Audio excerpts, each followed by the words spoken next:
Hello जी, good morning. और आज मेरे पास एक पंक्ति नहीं है, मेरे पास एक पूरी कविता है आपके लिए, इस रंगों की दुनिया से संबंधित। तो सुनिएगा। कहते हैं कि हरा बतियाता है केसरिया रंग से, हरा बतियाता है केसरिया रंग से, काला सबसे सुंदर लगता है सफ़ेदी पर। लाल सबकी जगह बनाता हुआ थोड़े में ही खुश है। नीला नीला रंग कमरे में आसमान उतार लाया है जैसे। दीवार रंगी है बच्ची के सतरंगी प्रयोगों से। घर की पूरी दीवार रंगी है बच्ची के सतरंगी प्रयोगों से। उसे डराता हूँ तो नहीं डरती, उसे डराता हूँ तो नहीं करती दीवारों को गंदा कुछ क्षण के लिए। मगर चूंकि उसका मन साफ है, मगर चूंकि उसका मन साफ है, फिर उभर आती है कोई पवित्र तस्वीर उसके भीतर। और फिर दीवारें भी तो इंतज़ार करती होंगी ना, एक कोमल स्पर्श का। वह चोरी चुपके रंगती जाती है कोना कोना, जैसे कोई महान चित्रकार अपना कैनवास रंगता है, जैसे कोई किसी ने रंग दिए हैं तमाम धरती के कोने, पेड़, समुद्र और पहाड़ों से। कोई ईश्वर बैठा है बच्ची के भीतर, जो सिर्फ रचना जानता है, डरना नहीं। कोई ईश्वर बैठा है बच्ची के भीतर, जो सिर्फ रचना जानता है, डरना नहीं।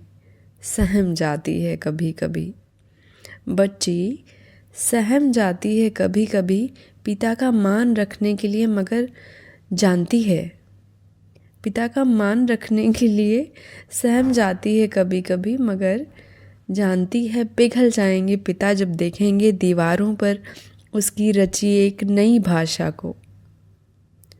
ठीक है कि मेहमान घर को विस्मय से देखते हैं, ठीक है कि क्लास टीचर भी ताना मारती हैं दीवारें देखकर ऑनलाइन पीटीएम में। ठीक है कि ढूंढने पर भी नहीं मिलता कोई साफ कोना, गिटिर पिटिर करते ही होंगे पड़ोसी भी। बहरहाल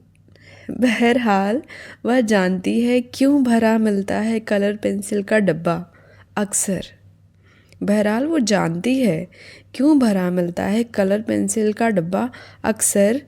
रात जब सो जाती है बच्ची, जब रात को सो जाती है, कौन भरता है चुपके से दीवारों में छूट चुके रंग। कौन भरता है चुपके से दीवारों में छूट चुके रंग, जब बच्ची सो जाती है और डांट से उपजा उसके भीतर का खालीपन कौन भरता है। ये बहुत ही सुंदर कविता मुझे मिली। मैं चाह रही थी कि एक पंक्ति बोलूं, लेकिन ये पूरी कविता इतनी सुंदर थी कि मैं इसमें बोलने से नहीं रोक पाई। आपको पसंद आई है तो लाइक कीजिएगा। वैसे मेरी कविता नहीं है, निखिल आनंद गिरी जी ने ये कविता रची है और बहुत सुंदर रची है। मुझे नहीं पता वो कहाँ है, उनका कहाँ रहते हैं, लेकिन जो भी उन्होंने लिखा है, जो भी शब्द उन्होंने इन रंगों के माध्यम से दिए हैं इस कविता को, बहुत खूबसूरत है।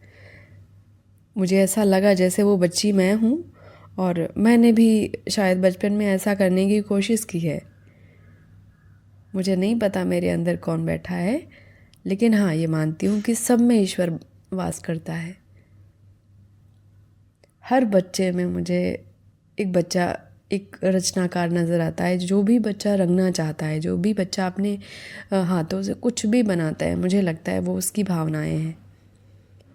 विद्यालय जाकर मैं कभी इसीलिए बच्चों को कुछ भी रंगने से, कुछ भी बनाने से रोकती नहीं हूँ। हाँ, सुधार किया जा सकता है, लेकिन उनकी भावनाओं को रोका नहीं जा सकता। आपके पास और भी बहुत अच्छी कविताएं हैं तो प्लीज़ मुझे सेंड कीजिएगा।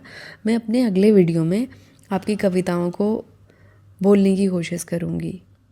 जिस भाव से आपने लिखा है उस भाव को समझने की कोशिश करूँगी। मुझे कविताएं पढ़ना और लिखना उतना नहीं, क्योंकि हमें लग रहा है कि उसके लिए और आपका मानसिक स्तर उच्च होना चाहिए। वो शब्द शायद मेरे पास नहीं होते हैं जो आज के कवि लिखते हैं, जो एक मंजे हुए कलाकार